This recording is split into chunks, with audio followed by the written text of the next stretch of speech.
శ్రీధర్ బాబు రాష్ట్రం కోసం కంపెనీలు తీసుకురావడం కాదు, నీ ప్రజల కోసం ఇండ్లను కట్టించు, ఇందిరమ్మ ఇండ్లను తెప్పించు, వారి కట్టెల పొయ్యి మీద వండుకునే పరిస్థితి.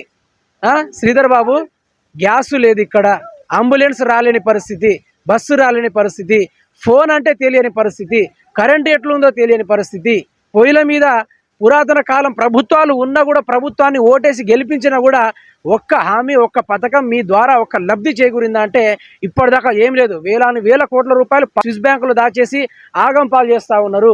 ఇకనైనా తెలంగాణ రాష్ట్ర ప్రజలు మేలుకోవాలి, ప్రధానంగా శ్రీధర్ బాబు మేలుకోవాలి.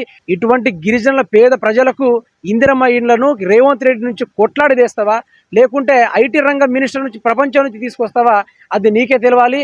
ప్రజలకు మోసం చేస్తే గనక ఏ ఒక్కరు ఊరుకునేది లేదు. దయచేసి నా యొక్క విజ్ఞప్తి, శ్రీధర్ బాబు గారు ఇందిరమ్మ ఇల్లు వీళ్లకు అమలు చేయించి, కరెంటు ఇప్పించి, వారికి తాగడానికి నీళ్లు ఇప్పించి, వాళ్ళకు పిల్లలు